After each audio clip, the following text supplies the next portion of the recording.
अगला श्लोक है 24वें नंबर का।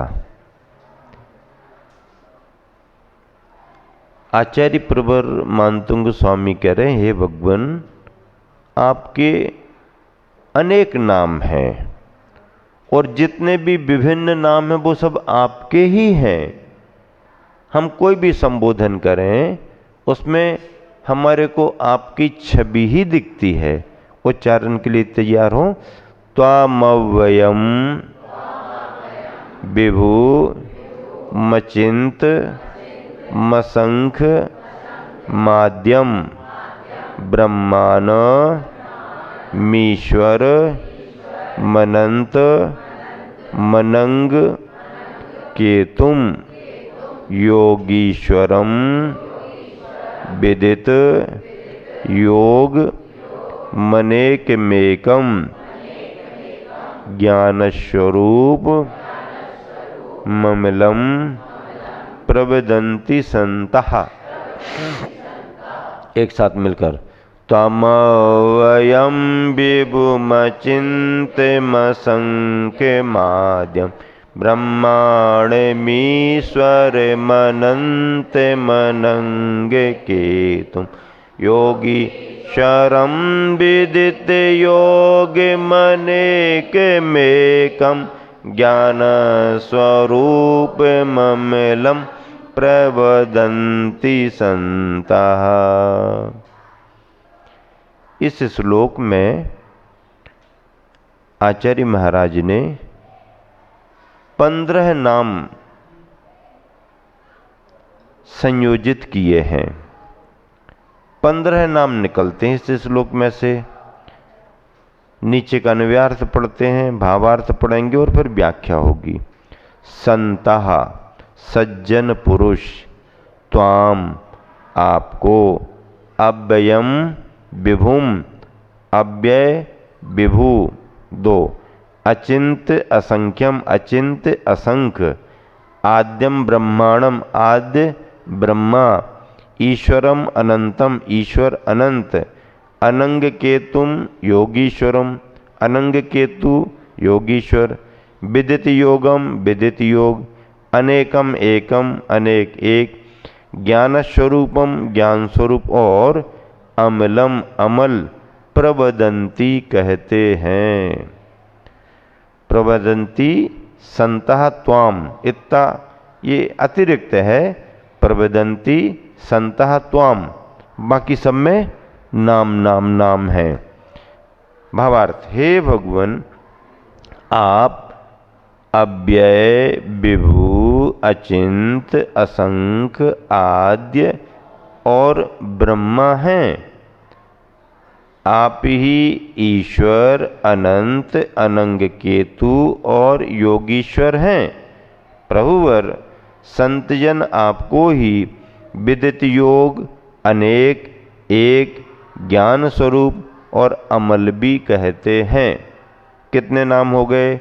मिलान करो। अव्यय विभु अचिंत असंख्य आद्य 2 4 5, ब्रह्मा 6, ईश्वर 7, अनंत 8, अनंग केतु 9, योगीश्वर 10, विदित योग 11, अनेक 12, एक 13, ज्ञान स्वरूप 14 और अमल 15। ये 15 नाम हैं। अब इन सब की थोड़ी थोड़ी सी व्याख्या करते। वैसे नाम तो 1008 हैं। कितने हैं? 1008 हैं। सहस्र नाम में वही तो स्तुति है ना, उनके गुणों को लेकर के, उनकी अवस्था को लेकर के, उनके प्रभाव को लेकर के, उनकी दिव्यता को लेकर के आचार्यों ने नाम नाम लिख कर के स्तुति की है। उसका नाम सहस्र नाम है। अब एक एक को समझ लो। अव्यय से शुरू करते हैं। अव्यय का अर्थ क्या है? क्योंकि भगवान की आत्मा का कभी नाश नहीं होता और वे अपने पद से कभी च्युत नहीं होते, इसलिए अव्यय कहे जाते हैं। अव्यय अर्थात उनकी आत्मा का नाश तो कभी है ही नहीं और वो अपने पद से कभी नीचे भी नहीं आएंगे। तो अब है विभु। विभु कहने का मतलब क्या?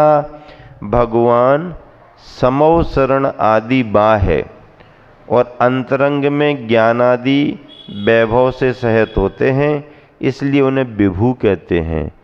बाहर से समो शरण आदि है और अंतरंग में ज्ञानादि गुणों का वैभव है, इसलिए वो विभु है। अचिंत्य क्यों कहा? क्योंकि भगवान के अनंत गुण मन की चिंतन धारा से परे हैं। भगवान के अनंत गुण जो हैं वो मन की चिंतन धारा से परे हैं, इसलिए भगवान को क्या कहा? अचिंत्य कहा, चिंतन से परे। असंख्य भगवान के गुणों की गणना हम संख्याओं से नहीं कर पाते। कर सकते क्या? कितनी संख्या है तुम्हारे पास? कैलकुलेटर पहले चलता था, अब कैलकुलेटर फेल हो गया, अब कंप्यूटर, और कंप्यूटर में सुपर कंप्यूटर आ गया। इसी पिंडरी का एक संस्मरण है। इंद्रचंद जी थे ना, आर्यका शुक्लमती माता जी के पिताजी इंद्रचंद जी, और बड़े भैया केवल चंद जी थे। इंद्रचंद जी थोड़ा सा ऊंचा सुनते थे। अब ये बसंत वगैरह को मालूम होंगी पुरानी बातें। तो उनके पास कोई गया तो दुकान पर होंगे तो कैलकुलेटर उनने कहा होगा, तो कैलकुलेटर की जगह वो ज्यादा नहीं समझ पाए, तो कहने लगे कल्लू का लेटर काहे के लाने चाहे ने? कल्लू का लेटर। तो अब वो कहने नहीं कैलकुलेटर, तो कल्लू को लेटर आओ है का? कल्लू का लेटर आओ है का? अब वो कल्लू का लेटर समझ रहे, वो कैलकुलेटर कह रहा है, तो ऐसा हो जाता है। फिर उनको समझाया, अच्छा अच्छा अच्छा अच्छा। कभी कभी लोग पूरा नहीं पकड़ पाते हैं, तो फिर वो शब्द नहीं पकड़ा तो फिर अर्थ दूसरा लगा लेते हैं, और अगर शब्द ना पकड़ पाए और अर्थ दूसरा लगा लें तो फिर कंफ्यूज हो जाते हैं। क्या हो जाते हैं? अब कंफ्यूज होते तो हम उनको कहते कन्फ्यूज हो गए।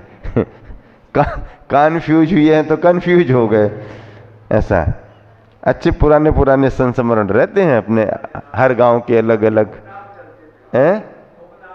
उपनाम चलते। तो अब आपके पास कंप्यूटर है, कंप्यूटर आपको बताता है, कितना बताएगा, कहां तक गणित जाएगा तुम्हारा? एक सीमित अंक तक ही तो गणित जाएगा तुम्हारा, इससे ज्यादा नहीं है। अभी वर्तमान के विज्ञान का गणित जितना आगे पहुंचा है, हमारा जैन गणित शास्त्रों में जो आया है संख्याओं को लेकर, उससे आगे है। अभी शास्त्रों का जैन गणित आगे है, अभी आगे है। हमारे शास्त्रों के जैन गणित तक अभी वर्तमान के विज्ञान का गणित नहीं पहुंचा है। और अपने प्रोफेसर एल.सी. जैन जबलपुर वाले थे, प्रोफेसर गणितज्ञ, उनके द्वारा लिखे गए लेख जर्मनी और जापान की यूनिवर्सिटी में शोध पत्र के रूप में बांचे जाते थे। अब वो नहीं है, इसमें रहते थे बजाजी में, जबलपुर में बजाजी में। अच्छे आचार्य के पास बहुत आते थे, अच्छे गणितज्ञ थे, प्रोफेसर थे। तो उन्होंने एक रिसर्च पेपर में लिखा और लिख करके विदेशों को भिजाया। उन्होंने क्या कहा कि रसिया और अमेरिका आदि विकसित देश इसी तरह की प्रगति करते रहें, इसी तरह की प्रगति करते रहें, तो जैन गणित पर पहुंचने में उन्हें 5000 बरस लगेंगे। क्या कहा? इसी तरह से प्रगति करते रहें तो जैन गणित की जितनी सूक्ष्मता है वहां तक पहुंचने में इनको 5000 बरस लगेंगे। इतना अपने पास है, लेकिन हमारा अपना है, इसलिए उसके प्रति उतना बहुमान नहीं है। घर की मिठाई स्वादिष्ट नहीं लगती ना। घर की मिठाई, अरे वो तो सब ग्रंथों में लिखा है, कौन पढ़े। जब दूसरे विद्वान पढ़ते हैं तो वो इस महत्व को समझते हैं। अगर हमारे बच्चे ही इस चीज में आगे बढ़ने लगे, कितनी प्रतिभाएं हैं जैन समाज में, ढेर सारी प्रतिभाएं। क्या फर्क पड़ता गांव और शहर से, बुद्धि तो बुद्धि होती है। और जैन समाज में प्रतिभाएं बहुत हैं, इंजीनियर डॉक्टरों की संख्या बहुत है। आजकल तो सर्विसों में बड़ी बड़ी पोस्टों पर, अभी संस्थानों से तो देखो कितने कितने रिजल्ट अच्छे आ रहे हैं। जो भी संस्थान चल रहे हैं एमपी आदि के लिए या सेंट्रल की सर्विसों के लिए हैं, उनमें बहुत अच्छे रिजल्ट आ रहे हैं, बढ़िया सभी विभागों में। अभी बच्चे बहुत आगे बढ़ रहे, तो योग्यता है, प्रोत्साहन उनको मिल गया, आगे बढ़ गए। तो सारे बालक बालिकाओं में योग्यता है, उनकी योग्यता का उपयोग होना चाहिए। वैसे भी देखा जाए तो भारत की क्रीम जो है ना, वो पूरी विदेशों में जा रही, भारत में उनका उतना उपयोग नहीं है। वो विदेश में चले गए, अच्छी सैलरी मिल रही है, अच्छी सुविधाएं मिल रही हैं, तो फिर और क्या चाहिए। जाकर के हमारे देश के ही प्रतिभा संपन्न बालक बालिका विदेशों में सेवाएं दे रहे हैं और विदेशी उनकी योग्यता का उपयोग कर रहे हैं। तो हमें अपने ग्रंथों को पढ़ना चाहिए, अपने ग्रंथों की विशेषताएं समझ करके दूसरों को बतानी भी चाहिए। अब भगवान को ब्रह्मा कहा तो क्यों कहा? ब्रह्म अर्थात आत्मा, उनके भाव आत्मा के आनंद में निमग्न रहते हैं, अतः भगवान को ब्रह्मा कहा। आद्य क्यों कहा? मोक्ष मार्ग का प्रवर्तन अरहंतों से ही शुरू होता है, इसलिए उनको आद्य कहा। ईश्वर अनंत ज्ञानादि ऐश्वर्य से संपन्न होने के कारण भगवान को ईश्वर का। अनंत क्यों कहा? न अंत अनंत अर्थात मृत्यु से रहित अवस्था या जिनके गुणों का कोई अंत नहीं तो अनंत है। अनंग केतु, अनंग अर्थात काम, ऐसे इस काम का नाश करने के लिए अब केतु, केतु यानी ग्रह के समान है, इसलिए भगवान को अनंग केतु कहा। योगीश्वर, योगियों के भी आराध्य, सयोग केवली अरहंत पद पर आसीन है, इसलिए भगवान योगियों में भी ईश्वर योगीश्वर हैं। विदित योग ध्यान आदि के जानकार होने से भगवान को विदित योग कहा। अनेक गुण और पर्यायों की अपेक्षा भगवान का ज्ञान अनेक रूप है, इसलिए भगवान को अनेक कहा। एक क्यों कहा? द्रव्य की अपेक्षा अथवा स्वरूप सामान्य की अपेक्षा भगवान एक रूप हैं। ज्ञान स्वरूप क्यों कहा? भगवान का परिणमन केवल ज्ञान स्वरूप शुद्ध चेतना में ही होता रहता है, इसलिए भगवान को ज्ञान स्वरूप कहा। अमल क्यों कहा? द्रव्य रूप में ज्ञानावरणादि कर्म और भाव रूप में राग द्वेष आदि, इन दोनों कर्म रूप मलों से रहित होने के कारण भगवान को अमल, विमल, निर्मल कहा गया है। इस तरह से इस श्लोक में भगवान की विशेषताओं को लेकर के 15 नाम एक श्लोक में रखते हुए आचार्य महाराज ने स्तुति की। किन की स्तुति की? किन की स्तुति की? भगवान आदिनाथ की स्तुति की, केवली भगवान की अवस्था की स्तुति की, अरहंत पद की स्तुति की, समो शरण में विराजमान अरहंत भगवान की स्तुति की।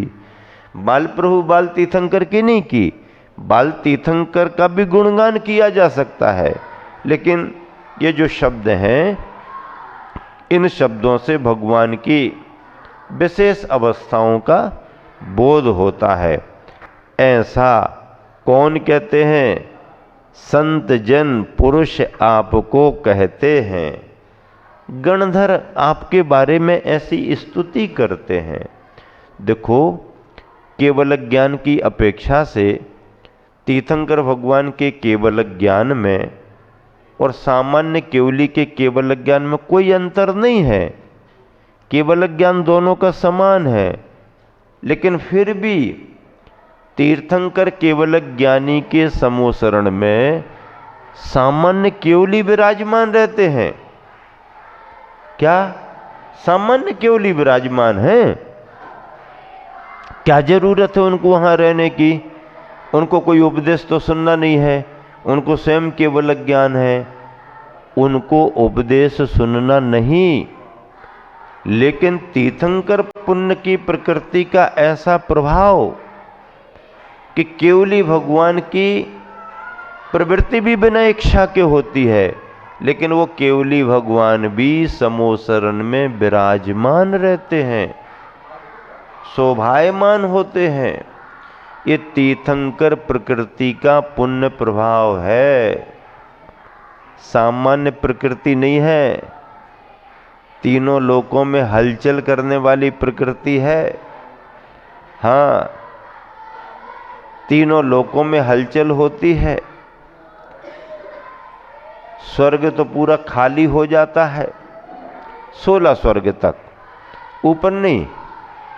अहमेंद्र आदि नहीं आते हैं, अहमेंद्र वगैरह, लेकिन 16 स्वर्ग तक के सभी इंद्रादि देवगण आते हैं और मनुष्य त्रियंच सभा में जाकर के विराजमान होते हैं।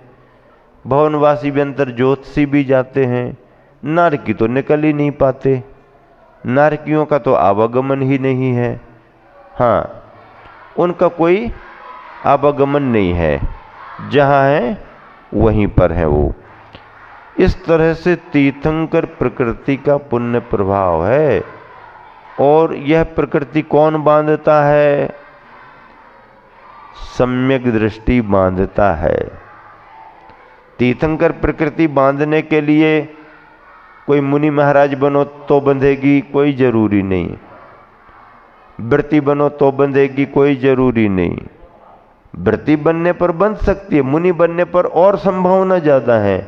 लेकिन अगर कोई देशव्रती या महाव्रती ना भी बना हो, सामान्य से घर में रहने वाला भी हो, 2 प्रतिमा के व्रत भी नहीं लिए हों, लेकिन निर्दोष सम्यक दर्शन का पालन कर रहा हो, तो घर गृहस्थी में रहते हुए, धंधा पानी करते हुए, खेती बाड़ी करते हुए भी वह तीर्थंकर प्रकृति का बंध कर सकता है। लेकिन उसकी विशुद्धि, उसके परिणाम अलग तरह के रहेंगे। ऐसा नहीं है कि घर गृहस्थी में जैसे आपके रहते वैसे ही उसके भी रहेंगे, नहीं, वो अलग क्वालिटी का व्यक्ति रहेगा। उसके परिणामों के प्रभाव से घर में भी, चौथे गुण स्थान में भी उसको तीर्थंकर प्रकृति का बंध हो जाएगा।